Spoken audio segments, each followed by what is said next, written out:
Hello, and welcome back to the main stage at FTT Digital Builder. And we're going to have a lovely, intimate conversation here about one of my favorite topics. As CEO of as managing director of a former accelerator program, we're going to talk about innovation hubs, why they were started, what were some of the lessons that we've learned, and where we are going from there. So we have a really great group of people here to have this conversation. So I wanted to sort of start off with an introduction from both you, Barbara and Kevin. So why don't you introduce yourselves and then give sort of your personal view on innovation hubs, whether it be from a bank or a trade body or a region. So Barbara, I'm going to start with you. Why don't you introduce yourselves to our audience? Sure. Hi, everyone, and thanks for having me. My name is Barbara Gottardi. I'm the CIO for Vanguard Europe. I've actually been at Vanguard for 6 months now. And prior to that, I spent 16 years of my career in HSBC covering different roles there. What do I think about Innovation Lab? Usually in big corporate, they're set up probably too separate from the real world and to the benefit of someone, and sometimes they don't really obtain or reach the necessary effect. But I've seen them work in kind of smaller organization, a smaller setup, and I do think the success does vary on the people you have involved and what you're trying to achieve. Interesting. So great, and we'll get into more detail of that later on. So Kevin, why don't you introduce yourself to the audience and give us your view about innovation labs and hubs? Hi there, and thanks so much indeed for having me. My name's Kevin Sefton. I'm one of the co-founders of a company called Untied, where we position ourselves as the UK's personal tax app, automating people's taxes using open banking data and filing automatically with HMRC using a number of different techniques and technologies, various APIs, including making tax digital. We've had the experience of a few of these innovation programs. We've been on two major accelerators, the Accenture FinTech Innovation Lab and the Barclays Accelerator, which is run with Techstars. We did that actually in Tel Aviv in 2019. But we've also had experience of various other initiatives. So whether these are formal or informal, the Accenture program gives you a lot of exposure to the innovation teams in a lot of financial institutions. We've also been part of a program which Yodlee has run, which is a really interesting, intensive 2-day program. And we've had formal and informal relationships with other banks. So when I talk about some of our experience, it's going to be really sort of bringing all these different things and some of the other things that we're seeing on the horizon. We've also been part of the FCA sandbox in order to hopefully accelerate at the time the regulatory approval that we needed to be starting Untied. Excellent. So we've got a nice balanced group of people here to talk, from the institution side and the startup side. So I think we'll have a good conversation. So Barbara, I'm going to go back to you because from your experience at HSBC and now your experience at Vanguard, going back in time, when we first started seeing some of these innovation labs pop up, what were some of the main goals that they hoped to achieve? So I think the bank and the big corporate got a bit the fear of being overtaken or taking over some of the small fintech because they could move at pace and they could come up with these great ideas. So why not try and do the same things inside a big organization and trying to create a separate entity with free thinking, free space, and copy a bit what the small fintech were doing. As I said, I think innovation is down to people, and it is down to mindset and how you kind of put yourself. So I've seen some real success and I've seen some less success. And Kevin and I were talking the other day. I think overall it's a great idea, and I think innovation should always be incentivized, but sometimes can be done at a fraction of the money that they spend if you actually put the right people together at the right time with kind of the right objective in mind. No, I agree with you completely on the FOMO comment, especially from the big banks. I think that was a real driving force to open up some of these a few years ago. I agree with that. Maybe going back to Kevin, because I know that, the two programs that you mentioned, the Barclays program, the Accenture program, part of larger, older financial services in institutions. Kevin, why do you think an organization like Barclays or Accenture opened up some of these labs in the first place?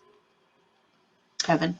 I guess sort of one of these things is it's really hard to sort of comment too much on someone unless you've actually walked in their shoes. And that's a point I'll be coming back to, actually, because I think it works both from us as an early stage business, trying to understand what's going through the mind of some of these institutions, but also from the institutions in terms of working with us, excuse me. And one of the things that really strikes me is every couple of weeks I get another email from F6S telling me that we're eligible to be applying for this program or that program. And one thing that is apparent to me is they pretty much all offer the same thing. They all say, we will give you high-level exposure to a financial institution, access to investment, first-class training, and various other things. And I reflect on it and I think surely all of these corporates do not have exactly the same objectives. And one of the things that I think is really important is whatever those objectives are from the organization, whether it is, and we'll come on to this I'm sure a little bit, whether it is about appearing to be doing something around innovation, whether it's about feeding ideas into the business, whether it is about simply building a network or creating a cohort or a halo effect around the brand, whatever it may be. I think it's important that that is communicated and shared and understood with the businesses that are being attracted. Because at the heart, I think, of any of these labs is really an unwritten contract which says, as a group of startups and as founders, you will get something out of it. You will put a lot in, but you'll get this out of it. And as a corporate, we will put a lot in as well, and we will also get something significant out of it. And both from the perspective of the startup and from the corporate, you need to make sure that what you're getting back is in accordance with what you were looking to achieve, I guess, and also delivers value, whether it's value for money, value for effort, value for equity.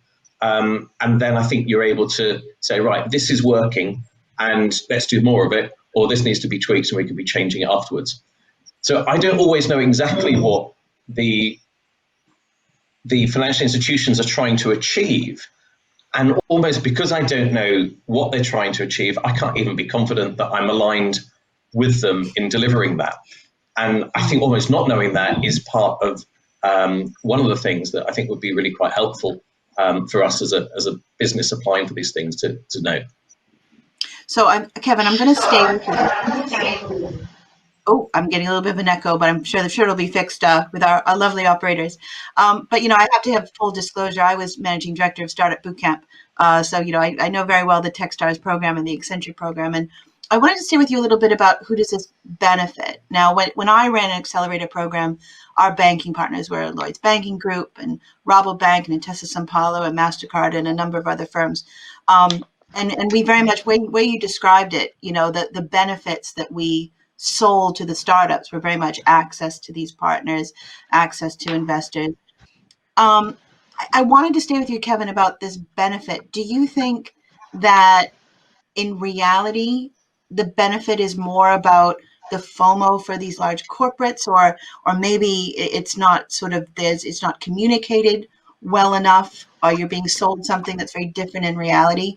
So maybe I should probably stop talking, adding my bias into the question. But Kevin, who do you think in reality these programs actually benefit? So I think they can benefit everyone, but it comes back to this transparency. So if I've got sort of three things, I was sort of going to conclude with this, but actually I think maybe sort of talking about them now. The first one is about being transparent. So as long as you're transparent that it might be that you are looking for a clear success for the Innovation Hub, and that's fine, because as a business, if it aligns with us to be effectively there as innovation theatre, because that refines our business along the way, then let's do that. And if we're getting other benefits, then I'm very happy to be participating in what might be crudely argued to be entertainment from an innovation perspective, but actually also gets people thinking. But I also think, though, where we got some of the most important benefits, and it was not during the course of the program, it was after the program. And I sometimes think that the real result actually comes from creating a strong cohort and maintaining that strong cohort. But actually, I didn't feel that as much effort or deliberate intent was given to that cohort as perhaps is reflected by the benefit. I also think that there's a distinction, and of course everyone says you're this program for life, and once you know us, you always know us, and that sort of thing.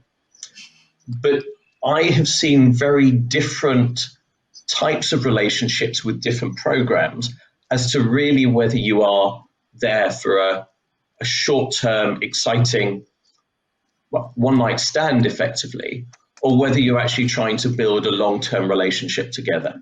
Either of them can work depending on the circumstances, but again, it's understanding that. The other thing that I would also say, though, is this about being partners? So as a business, we have to expose all sorts of information to the program to get in, to be part of it. And are we seen, and I've got to give credit particularly to Accenture here, because we feel very much a partner of Accenture. We can pick up the phone. We're effectively an extended limb of Accenture. It feels in many ways, which is astonishing to me as an early stage business. But I think if we are seen as being brought into this ecosystem, a partner, everything is shared, we're here to support one another, you can get a lot more out. I contrast that with another program where effectively 18 months after we'd done the program, I was asking questions and people say, no, we can't give you that information because you're external. We haven't got an NDA with you. Yes, we're doing all this stuff which is relevant, but we can't share it with you because we're not covered. I also want to just touch on something I've heard recently, which is about a new program which one of the banks is launching, which is focused just on one thing, which is onboarding. So it's a 8-week program, and they select the partners. And I think this is very similar to actually what ING do with their program, but I can't speak specifically to that. And by the end of that 8 weeks, you've gone through the onboarding, the security due diligence, the paperwork and everything. And in theory, you should be in a position to be live with a proof of concept or MVP, whatever language you want to be using around that. And I think that is a really helpful benefit where you know where you're going at the beginning and you can then measure, have you actually got there at the end? But simply, this is a way to get close to a fintech. Honestly, I'm not sure whether that is a benefit which is of value and recognize the investment that the fintechs are putting in for the value that the financial institutions are putting in for the value that the fintechs are getting. There's a lot there to unpack. Sorry, I said I'd be brief. No, there's a lot. I want to move on to Barbara now because I really want to get your comment on really, on these benefits and how to maybe structure these programs so that there's more mutual benefit, or maybe to comment on some of what Kevin talked about. So I should really shorten up my question. So, but Barbara, who do you think these programs benefit? I think I agree with Kevin. It depends how they're set up. So as and as a person involved and focused on delivery, you're passionate about doing the right things for the customer, and that's where the innovation should come from. You should have your team and incentivize the innovation on every day on what they think and how they think, and that will actually bring to success because they know how to make it happen, and you can act as a support. And that's where I see people like Kevin to become a true partner to collaborate with. They've got the solution, and the ways of working, and to allow us to get there faster. Unfortunately, sometimes innovation is, as I think Kevin said before, is more kind of a show for someone's benefit, and it's a kind of a short term. And usually, I'm sure your experience is the same. This innovation team or labs get set up as something completely on the side, and they come up and they ask you for ideas. They spend, oh, we can do this in 3 weeks, and then you actually bring it to real life, and oh my God, we can't possibly integrate with your AS400 and your legacy system that you've got in the bank, and that's where things stop. And so I things like that. So innovation shouldn't be seen as something separate that you have case and is something, but it should actually be embedded in people's ways of working, on how people think, and you should probably allow a bit of out of the box thinking. So when you bring your talent in and people with experience, don't try and form them and conform them into your way of working, but use their fresh pair of eyes and this different way of thinking. I'm a real supporter of partnering up with third party. I think longer term as well, you can't always build the knowledge and the skills in-house.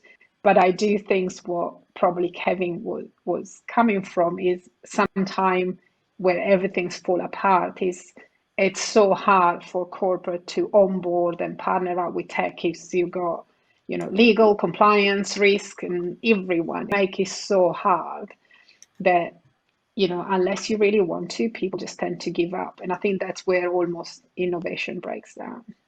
No, I'm really glad you brought up those points about integration. I mean, I've even heard stories about banks that not even working with a third party or a fintech company, building products separately and then having trouble kind of working it back into the belly of the beast, so to speak.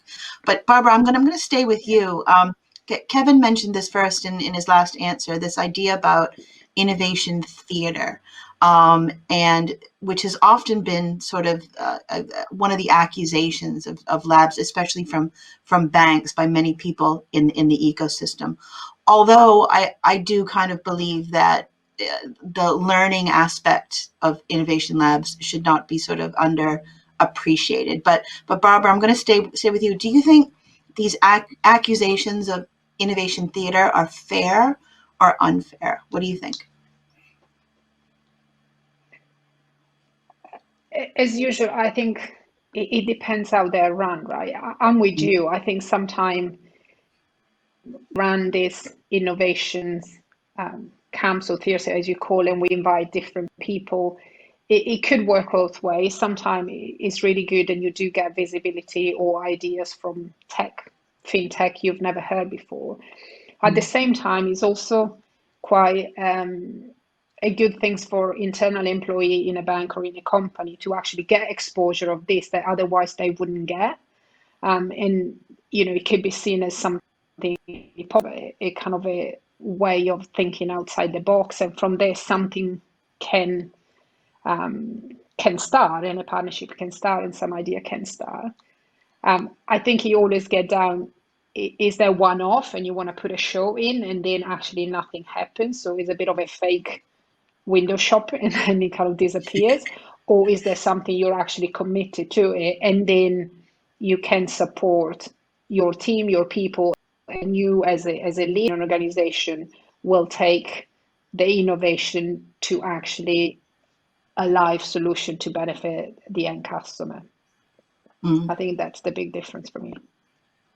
Yeah, so I'm gonna bring that innovation theater question over to Kevin. I mean, I've many times in my career been asked to put together a group of startups to present for a various groups that used to come into the organizations I worked at, and it got to the point where a lot of startups were kind of refusing to do this roadshow, and I actually stopped asking because it felt very we were asking startups to come in and present and put on a show with no real benefit to them. So I don't know about you, Kevin. Like, do you see accusations of innovation theater as completely fair, or do you think they're unfair?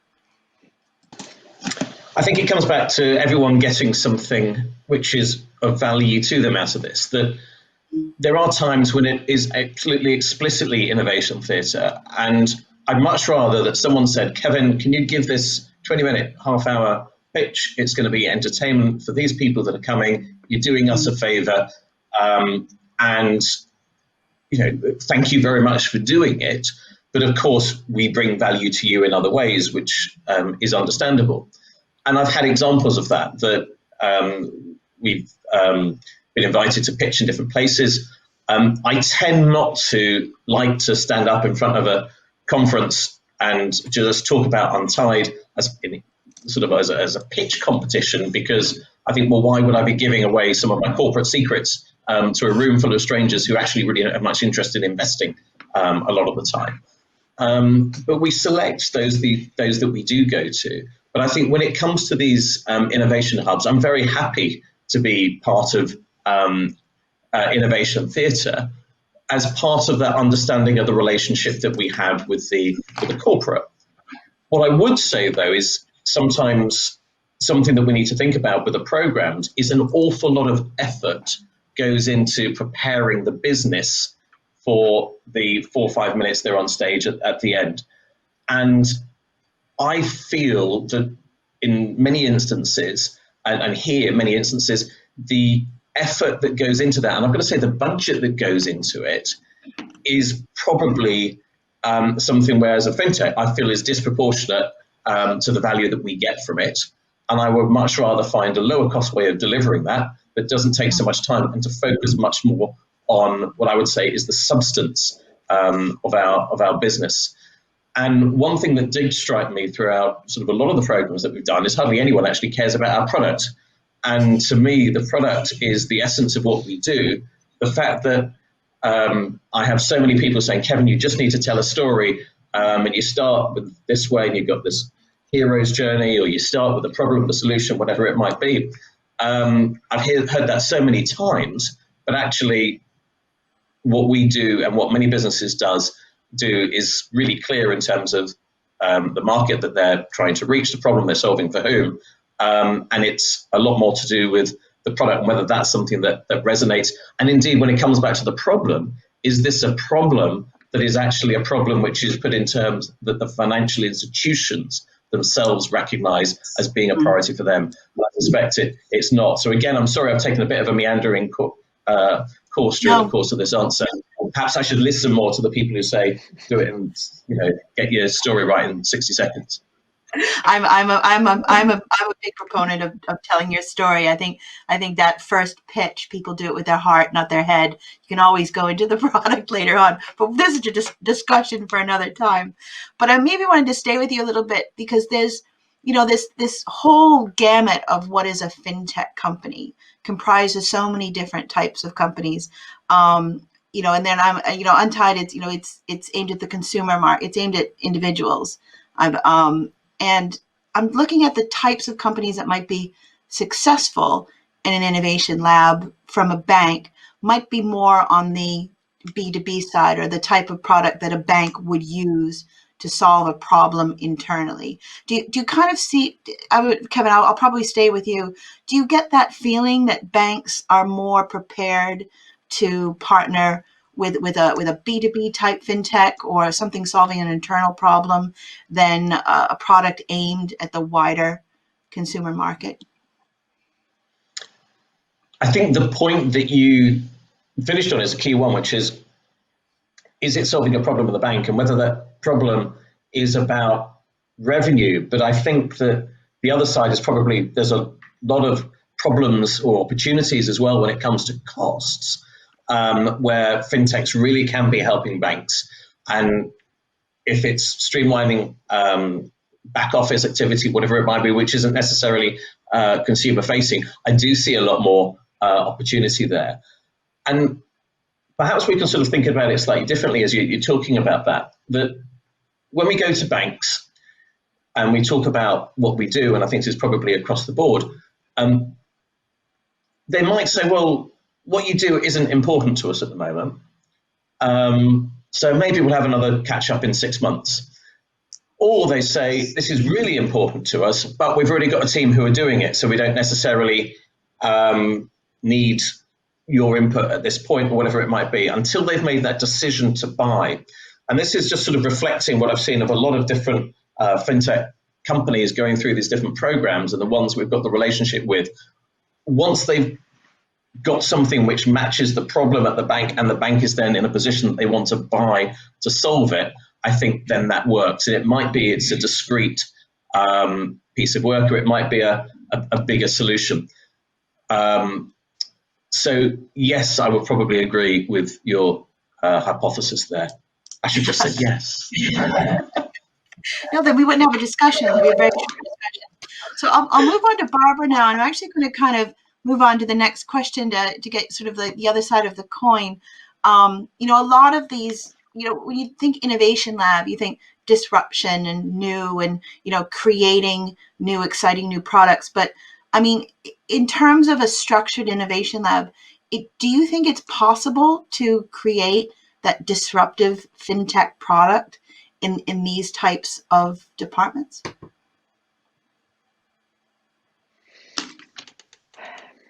I don't know. So what Kevin just said as well is, the bank, what they want to buy. The problem is the banks and this corporate organization are so complex, and there's so many different departments. And some people can have really great idea which would solve the problem for the customer segment or whatever there. But guess what? When it's decision time, then the governance that we've put in place, you have to go through all the kind of boards, and you gotta need to articulate why would you go and selected such a different tool and solution where we've got all of this and we've already spent all the money to to build all these things. Why? And that's where I think sometimes people give up.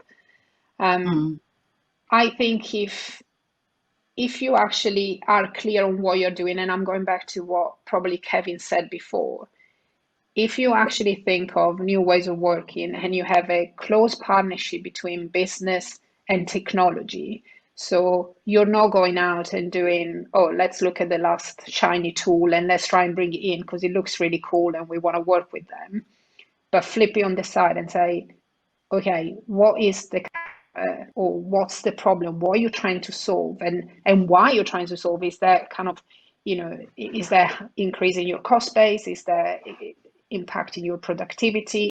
I don't know what it could be, but that's the conversation to have at the top of your kind of business head with your CIO, with that, and that's where you kind of think, okay, how do we solve that? What kind of solution do we need to do? And then you can refer to your innovation lab or going externally and trying to kind of look at what's out there.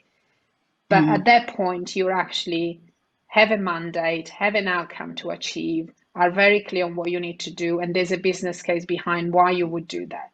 That, I think, it works. I think I found myself in many situations where you come to the table and it's like, oh, we found these vendors, we want to work with them. You kind of, to what do you mean? They've got a really cool tool. Why don't we use it? And that's where everything goes wrong, because you kind of have to, you never have the right people. And I'm thinking, if compliance, legal, procurement, and all of them are at the table from day one, which I think they should be, then that's where you get into trouble, because then you're going to get them in at the very last minute. They get upset, quite rightly, and everything takes 10 times longer than that. So I definitely think it's a thing we should do. I definitely think we should push innovation, but I definitely think it should be part of our ways of working, but at the same time allow some kind of out of the box thinking, which I don't think is necessarily only happen by hiring new people, put in a separate room and think, oh, they're the digital lab, so they're the only one that can come up with innovation. That's where I think it does. So do you think that I'm staying with you, Barbara? Do you think that's the lesson learned? Have other parts of the business at the table from day one. Make sure it's not the cool kids on beanbags separate from the rest of the bank. Do you think those are some of the lessons that banks have learned from running these types of labs? I don't know if they've learned, but I think some people have learned. Some people have learned in a good way. Some people have learned probably the bad way. But I think if I'm sure every places you go, they talk about new ways of working and cross-functional team and agile, and they've all kind of read the book, tick the boxes. But it's all down to people, right? It's all about trusting, working together, really understand what you want to do, and kind of trying to get there. And I think that's fundamental. So it's about the cultural change, shift, and do that. So, if you have a bunch of people that really work well together and they're trying to solve a problem, they will get there, and they will kind of thinking out of the box, and the right people will be supporting, and they will work, and they'll be quite happy to ask for help. And that's where I think people like Kevin or the fintech will come along and be a real partner for that. But there needs to be a balance to be able to motivate the people that actually know how things works and know how to get things live into production, and the people that have got this idea on how to do things like the difference that people might be, they've been in the job, are just too blindsided and kind of can't see out of the box. That for me is how it could work. So we're coming to the end of our discussion on Innovation Labs. So I'm going to ask both of you kind of to look to the future type question. I know that Kevin mentioned the worst named website in the world, F Success, constantly getting notifications of different programs to apply to. So Kevin, give us a final word. Where do you think these types of programs are going in the next few years? One thing which I think would be very exciting is to see more different models tried of what these programs might look like, more co-creation, that the banks are more explicit about what their problems are. They bring a group of fintechs in, not to showcase their product, but so much to co-create over the course of a period. It might not be an intensive 12 weeks. It might be that you do a week together every month over the course of a year or whatever it could be. But trying to build that sort of closer partnership and that relationship, I think we'll find fewer programs that emphasize sort of the big demo day. We're all used to doing stuff online. Well, I guess if I've got sort of 3 takeaways, I sort of hinted them before. One of them is everyone needs to be transparent. If the institutions, and they are spending millions of dollars and pounds on these programs, are spending that money, then they need to get something out of it. So we all need to understand what we want. And again, from the fintech, what do people want, what you're going to get. So be transparent, be short. So when I say be short, do whatever you can to get from coming in and saying hello to actually doing some real tangible stuff as quickly as possible. It might be you need fewer people in the room with more authority. And the third one is be partners.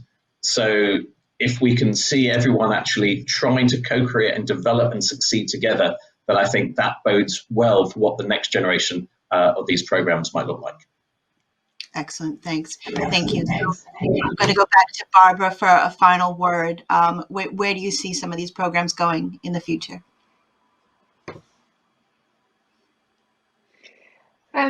So I think they're useful, but I think get the right people in the room from day one, and I think to be clear on what you're trying to achieve, and if you're serious about it, ask yourself, if we invite these people, what are we looking for? And if we see something that we really want, are we committed 100% to work with them, and do make their life easier to partner with us? And we see them as not the evil kind of third party where they're trying to they're trying to screw us over, but they're going to be our partner. And I think, Kevin knows sometimes even the commercials, they were asking some of these people to work. You got to step in and say, we don't want them to go bust. We want them to work with us. And that's kind of a different mindset. Excellent. So what I got out of this discussion was more transparency, more communication, and long-lasting relationships. So it all comes down to communication. I want to thank Barbara and Kevin for a really interesting conversation. I hope that all of you watching enjoyed, engaged in the chat and the questions on the right-hand side of your screen. So stay on the main stage at FTT Digital Builder for more great content. Thank you.